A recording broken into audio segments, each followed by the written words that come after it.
Good morning, everyone. Today we'll start the new chapter that is elasticity of demand and supply. ये भी examination point of view से बहुत important है ये topic. तो elasticity of demand and supply. We'll proceed with the elasticity of demand first. तो ये elasticity या मांग की लोच इसे बोला जाता है. हमने लास्ट जो है चैप्टर में पढ़ा था, डिस्कस किया था कि लॉ ऑफ डिमांड क्या होता है.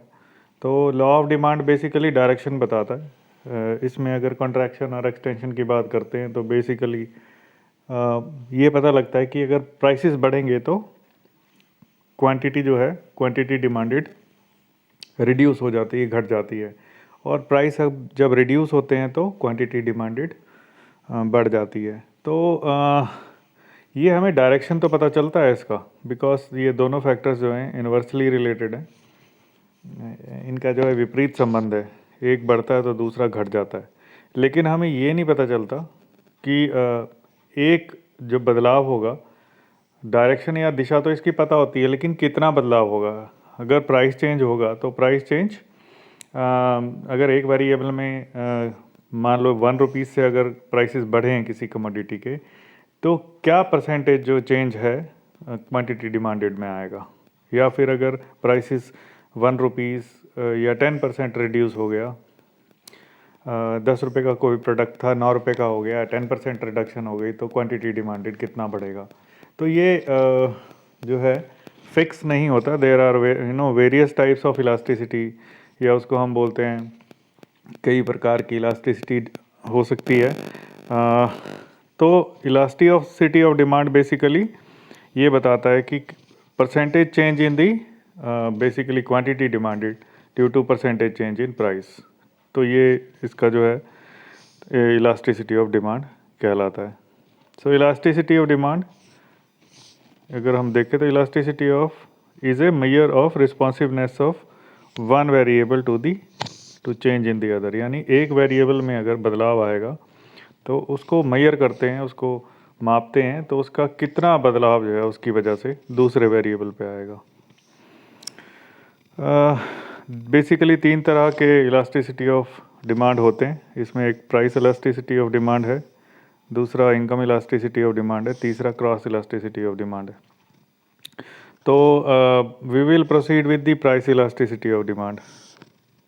जो कीमत है उसकी इलास्टिसिटी डिस्कस करेंगे पहले. सो यहाँ पे आप देखें इलास्टिसिटी, अगर हम इसको देखें, elasticity of demand is percentage change in the quantity demanded of a commodity in response to the given percentage change in any of its quantitative determinants.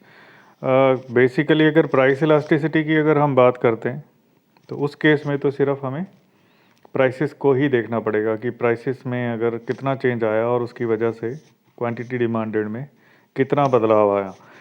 लेकिन अगर हम इलास्टिसिटी ऑफ डिमांड की बात करेंगे, प्राइस इलास्टिसिटी की नहीं बात करेंगे, तो उसमें फिर और फैक्टर जो भी हैं, चाहे प्राइस ऑफ रिलेटेड प्रोडक्ट्स है, चाहे दूसरे जो प्रभावित करने वाले तत्व हैं प्राइस के अलावा, वो सभी इसके लिए जिम्मेदार होते हैं. तो उसकी भी चेंज हमें देखनी पड़ती है, percentage change. So, what is price elasticity of demand? The price elasticity of demand is the measure of responsiveness of quantity demanded of a good to change in its price, other things being equal. When we talk about price elasticity of demand, here it is not elasticity of demand, it is price elasticity of demand. तो ये percentage change जो prices होते हैं उस पर quantity demanded में क्या बदलाव आता है, that is price elasticity of demand. इधर अदर थिंग्स बीइंग इक्वल का मतलब जो दूसरे प्रभावित करने वाले तत्व हैं, जैसे फैशन है या दूसरे जो तत्व हमने पढ़े थे या डिस्कस किए थे, वो सारी चीज़ें यहाँ कांस्टेंट रहती है. सो इसको और भी अगर हम भाषा में अगर पढ़ना चाहें तो, या इसको लिखना चाहें तो, price elasticity of demand, price elasticity of demand denotes the ratio eight which the demand contracts. यहाँ कॉन्ट्रैक्ट की बात है, इंक्रीज डिक्रीज की बात नहीं है. कॉन्ट्रैक्शन और एक्सटेंशन की बात हम तब करते हैं जब हम एक वेरिएबल इसमें प्राइस होता है और दूसरा वेरिएबल इसमें क्वांटिटी डिमांडेड होता है। तो यहाँ कॉन्ट्रैक्ट और एक्सटेंस की बात की है प्राइस के साथ, so with A fall in price. So that means direction हमें लॉ ऑफ डिमांड से पता चल जाती है, लेकिन कितना चेंज आएगा उसको मेजर करने की जो क्रिया है that is elasticity of demand. अगर हम बात करें यहाँ पर फॉर्मूले की, तो यहाँ आप देखें इसको माइनस का फॉर्म ये इलास्टिसिटी ऑफ डिमांड है, तो यहाँ पर प्राइस इलास्टिसिटी ऑफ डिमांड है बेसिकली, ठीक है ना। It is price elasticity of demand because यहाँ पे हमने प्राइस को लिखा है। सो माइनस का साइन इसलिए लगाते हैं क्योंकि अगर प्राइस में कमी आएगी तो किसी एक वेरिएबल में माइनस ज़रूर आएगा, क्योंकि एक बढ़ेगा तो दूसरा घटेगा, तो जो घटेगा वहाँ पे माइनस साइन आएगा। उसको हटाने के लिए, कन्फ्यूजन को दूर करने के लिए हम माइनस साइन पहले लगा देते हैं, तो दो माइनस वो कैंसिल हो जाते हैं। तो percentage change in the quantity demanded divided by percentage change in price. अभी आप यहाँ देखें,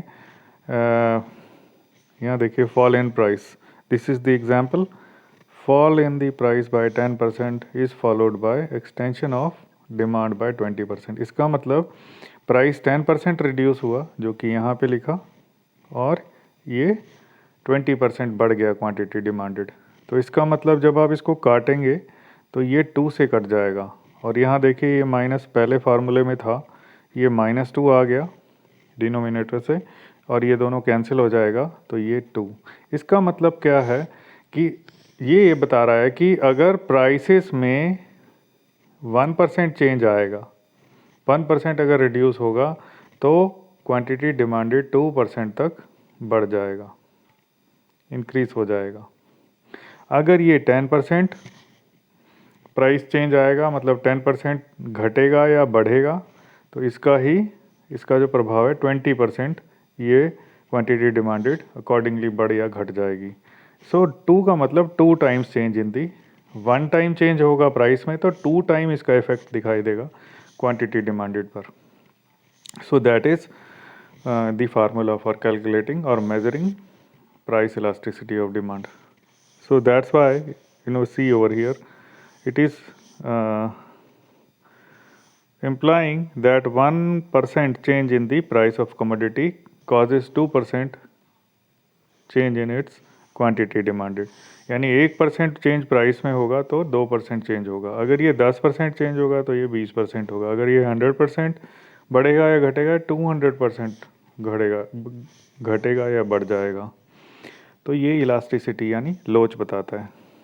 तो इसको यहाँ पे आप देखें कैसे इसे लिख सकते हैं। Price elasticity of demand is the measurement of extension and contraction. यहाँ पे देखें आप, क्योंकि प्राइस से रिलेशन इसका एस्टेब्लिश कर रहे हैं, तो यहाँ पर इंक्रीज डिक्रीज वर्ड का यूज़ नहीं करना। इंक्रीज डिक्रीज और एक्सटेंशन कॉन्ट्रैक्शन को हम ऑलरेडी डिस्कस कर चुके हैं। So extension and contraction of demand in response to some change in the price of commodity. तो ये प्राइस इलास्टिसिटी ऑफ डिमांड। अब डिग्रीज की बात करते हैं, degrees of price elasticity of demand, ये भी एक इम्पॉर्टेंट टॉपिक है। तो डिग्रीज में basically there are 5 types of degrees, 5 तरह के डिग्री होती है। या इसको इंटेंसिटी भी बोला जा सकता है। प्राइस इलास्टिसिटी की क्या इंटेंसिटी है। तो जब हम डिस्कस करते हैं परफेक्टली इलास्टिक, ये सबसे ज़्यादा इलास्टिसिटी बताता है। परफेक्टली इलास्टिक का मतलब आप बिल्कुल भी प्राइस में बिल्कुल माइनर चेंज आएगा और क्वांटिटी डिमांडेड पे देखेंगे ये बहुत ज़्यादा प्रभाव पड़ता है इसका, इसलिए ये जो लाइन है इसकी हॉरिजॉन्टल होती है, और ये देखिए इन्फिनिटी दिखा रहा है इसको। अभी आप देखिए जब प्राइस इसका 4 रुपीज़ था तब भी ये 10 क्वांटिटी थी, फिर 30 हो गई, ठीक है। तो इसमें there are certain types of perfect competition में क्या होता है, there are many suppliers, there are many buyers. तो इन दैट केस जो बायर है वो एक सेलर से दूसरे सेलर की तरफ शिफ्ट कर जाता है, तो ये बहुत सेंसिटिव होता है। यानी कि इसमें बिल्कुल हल्का सा अगर बदलाव होगा प्राइसेस में ना के बराबर, तो भी ये इन्फिनिटी तक ये रिड्यूस भी हो जाता है, और ये है ना, ये बढ़ भी जाता है क्वांटिटी डिमांडेड, और ये रिड्यूस भी हो जाता है। सो दैट इज़, इसका मतलब क्या है कि प्राइसेस जो हैं, प्राइसेस में बदलाव ना के बराबर होने पर भी क्वांटिटी डिमांडेड बहुत ज़्यादा बढ़ सकती है या बढ़ जाती है, तो उसको हम परफेक्टली इलास्टिक डिमांड बोलते हैं। हल्का सा आप प्राइसेस 0 पॉइंट समथिंग % आप बढ़ाएंगे, क्वांटिटी डिमांडेड ज़ीरो हो जाएगी। क्यों? परफेक्टली जो है परफेक्ट कंपटीशन है मार्केट में। बायर्स दूसरे प्रोडक्ट्स की तरफ, जो रिलेटेड प्रोडक्ट्स हैं उसकी तरफ, या जो उसके supplementary, not supplementary but the substitute हो गया, या फिर राइवल कंपनीज के जो प्रोडक्ट्स हो गए उसकी तरफ शिफ्ट हो जाता है। इसलिए ये बहुत सेंसिटिव होता है। It is called perfectly elastic demand, price demand, और परफेक्टली इलास्टिक डिमांड। देखिए यहाँ लिखा हुआ है, it may be noted that under perfect competition demand curve facing a firm to perfectly elastic. ये परफेक्ट कंपटीशन में ही पॉसिबल हो पाता है। Then second is perfectly inelastic demand.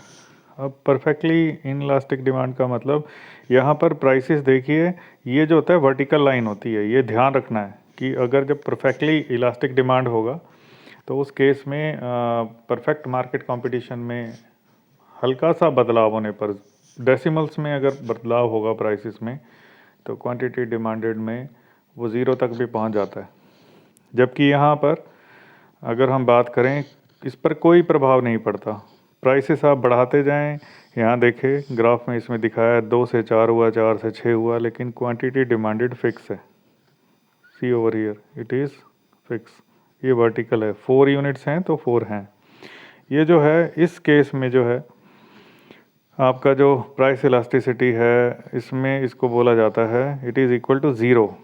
वहाँ पे जो परफेक्टली इलास्टिक जो डिमांड थी, वहाँ पर इन्फिनिटी था, कुछ इस तरह से साइन बना हुआ था, इस तरह से, है ना, इस तरह से। अब यहाँ पर ये ज़ीरो के बराबर होता है। That means any change in the price will not affect the quantity demanded. That's why it is called inelastic. Inelastic, perfectly inelastic demand. Inelastic मतलब कोई इलास्टिसिटी या लोच नहीं होती इसमें। लाइफ डेविंग ड्रग, जो सेविंग ड्रग्स होती हैं, उसमें अगर कोई डेथ बेड पे पड़ा है, बहुत बीमार है, तो उस केस में प्राइसेस ज़्यादा मैटर नहीं करते। हमने कोविड के टाइम पे देखा, ऐसी ऐसी मेडिसिन थी जो जिसकी वैल्यू ना के बराबर है अभी मार्केट में, वो लाख लाख रुपए की बेची गई, हज़ारों रुपए की बेची गई। तो उस केस में प्राइसेस जितने भी बढ़ जाते हैं, अब जान बचानी है तो जो है क्वांटिटी, तो डिमांडेड क्वांटिटी डिमांडेड है, वो उसमें कोई बदलाव नहीं आता, वो बनी रहती है जितनी डिमांड होती है उसकी। सो that is perfectly inelastic demand. Now the third type of elasticity, it is called unitary elastic demand. इसमें क्या होता है, बराबर परसेंटेज चेंज जो होगा वो बराबर, अगर 1% अगर प्राइस बढ़ा तो 1% जो है क्वांटिटी डिमांडेड रिड्यूस हो जाएगा। डायरेक्शन भी उसकी सेम रहती है और बराबर चेंज आता है। So that it is the situation when change in the quantity demanded in response to change in the price of commodities, total expenditure on commodity remains constant. So that means, अभी आप यहाँ देखिए ये बराबर है, with the help of this graph we can see, ये देखिए आप, जब प्राइस जब रिड्यूस हुआ P से P1 तक, ये रिड्यूस हुआ, इसी के बराबर जो है जो क्वांटिटी डिमांडेड है B से C तक पहुंच गया। ये लगभग लगभग बराबर है। यहाँ देखिए इलास्टिसिटी ऑफ डिमांड इज़ 1 मतलब बराबर है। 1 का मतलब क्या है, इलास्टिसिटी 1 तब होगा जब बराबर चेंज आएगा, लगभग 10% अगर इंक्रीज होगा प्राइस तो 10% ही रिड्यूस हो जाएगा quantity demanded. So that is unitary elastic demand. ये इक्वल टू जो मैं बता रहा हूँ, elasticity of demand is infinity in case of perfectly elastic demand, then elasticity of demand is 0 in case of perfectly inelastic demand, and it is equal to 1 in case of unitary elastic demand. Then next, fourth type of elasticity of demand, that is greater than unitary or unity. इसमें क्या होता है, थोड़ा सा बदलाव अगर prices में आएगा, ग्रेटर देन यूनिटी का मतलब, यहाँ देखें आप, ग्रेटर देन यूनिटी का मतलब बराबर नहीं आएगा एग्जैक्टली। इसका मतलब आप थोड़ा सा प्राइस में, अगर आप एग्जाम्पल देता हूँ, कोई फिक्स नहीं वेरिएबल है ना, प्राइस में अगर 10% का बदलाव आएगा, यानी 10% अगर प्राइसेस रिड्यूस होंगे तो क्वांटिटी डिमांडेड 15% तक या 20% तक रिड्यूस जो है, प्राइस अगर कम हो रहे हैं तो बढ़ जाएगी। इसका मतलब बराबर नहीं बढ़ेंगे। 10% प्राइसेस गिरे, क्वांटिटी डिमांडेड 15%, 20% बढ़ गई। सो इसमें बराबर चेंज नहीं है, क्वांटिटी डिमांडेड पर ज़्यादा प्रभाव पड़ेगा। यहाँ पे आप देखें, यहाँ अगर हम बात करें इसको, ये देखिए elasticity of demand it is less than 1। तो यहाँ पे देखिए आप, प्राइस में अगर हम यहाँ ग्राफिकली इसको देखें, प्राइस जो है P से P1 तक रिड्यूस हुआ, और ये देखिए ये जो गैप है ज़्यादा है कंपैरेटिवली इस गैप के। इसका मतलब P और P1 में कम रिडक्शन आया है परसेंटेज की टर्म्स में, और यहाँ क्वांटिटी डिमांडेड ज़्यादा बढ़ा है। सो that is the case of greater than unitary elastic demand. ठीक है, और जो यहाँ पर है elasticity of demand is less than 1। That means not less than 1 but 1 is less than elasticity of demand. Let me clarify. इसका मतलब ये मोर देन यूनिटरी है, इसका मतलब जो डिमांड है, elasticity of demand is more than 1, है ना। Let me clarify. तो लेस देन जब बताएगा तो फिर यहाँ डिमांड जो है लेस हो जाएगी, यानी कि E elasticity of demand will be less than 1। Less than लिखा हुआ है यहाँ पे, सो इसको थोड़ा सा ध्यान रखना है पीछे जो मैंने बोला। अब लेस देन में वही है, आप प्राइसेस में बहुत ज़्यादा प्रभाव देखेंगे और कम क्वांटिटी डिमांडेड में प्रभाव देखने को मिलेगा। यानी कि अगर प्राइसेस में एक बड़ा बदलाव आता है, प्राइसेस में अगर एक बड़ा बदलाव आता है, यहाँ देखें आप, ये P1 आ गया, P से P1 बहुत कम बदलाव कंपैरेटिवली क्वांटिटी डिमांडेड में आया है। सो that's why it is called less than unitary elastic demand. ये 5 तरह की इलास्टिसिटी होती है। आपको इसमें ये ग्राफ्स भी बनाने होते हैं, और इसके साथ साथ आप ये बताते हैं कि elasticity of demand will be either infinity और विल बी 0 और it will be equal to 1 और it will be less than 1 और मोर देन। पहले मोर देन 1 है जैसे हमने डिस्कस किया, and it is less than 1। So these are 5 types of elasticity of demand. So that is all for today. We'll proceed to the next topic in the coming lecture. Thank you.